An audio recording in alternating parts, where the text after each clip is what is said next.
Sabe, por trás de toda a nossa vida digital, existe uma infraestrutura invisível cheia de segredos. E hoje a gente vai desvendar um dos mais curiosos. Porque todo o sistema de telecomunicações do planeta funciona com uma voltagem que parece errada, invertida, menos 48 volts. Então, vamos direto ao ponto. A pergunta que não quer calar é essa: por que alguém, em sã consciência, projetaria um sistema de energia para funcionar com uma voltagem negativa? Não faz muito sentido à primeira vista, né? Mas, como a gente vai ver, existe uma razão simplesmente brilhante por trás dessa escolha. Para a gente conseguir montar esse quebra-cabeça, primeiro a gente precisa entender um conceito bem básico, mas fundamental, sobre eletricidade. É a chave que vai abrir a porta para todo o resto da nossa investigação. Tudo começa aqui. Voltagem, na verdade, não é um número absoluto. É sempre uma comparação, uma diferença de energia entre um ponto e outro. E por uma questão de acordo, a gente sempre define um ponto de referência, um ponto de partida, como sendo 0 volts. E esse ponto a gente chama de terra. E aqui, olha só, é que está o grande pulo do gato. Num sistema comum, tipo a bateria do seu carro, o terminal negativo é ligado no terra, no nosso ponto zero. Por isso, o outro terminal se torna positivo. Só que os engenheiros de telecom fizeram o exato oposto. Eles aterraram o terminal positivo. Ao forçar o lado positivo a ser o nosso ponto zero, o potencial do sistema todo é empurrado para baixo do terra, e o resultado é uma leitura de menos 48 volts no outro terminal. É ou não é uma sacada genial?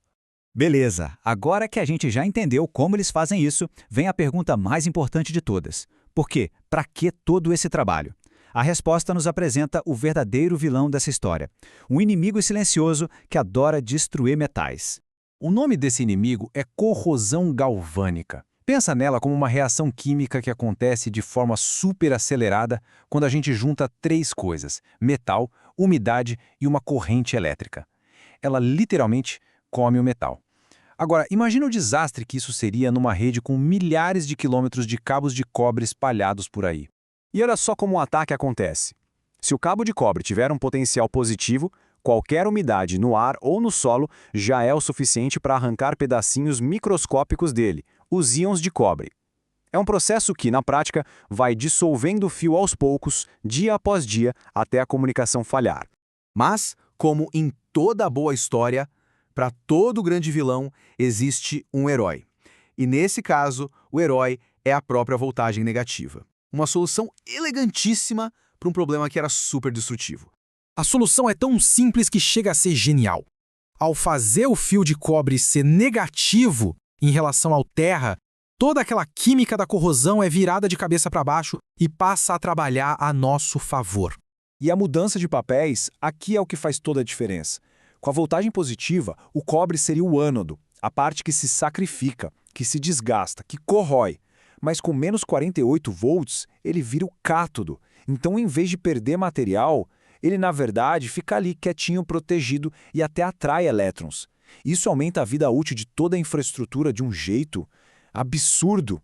Ok, a teoria é fascinante, a gente já entendeu. Mas e na prática? Como é que isso funciona nos equipamentos de verdade? Aqueles que mantêm nossas ligações e a internet no ar? Na operação do dia a dia, o sistema não fica paradinho em menos 48 V, não.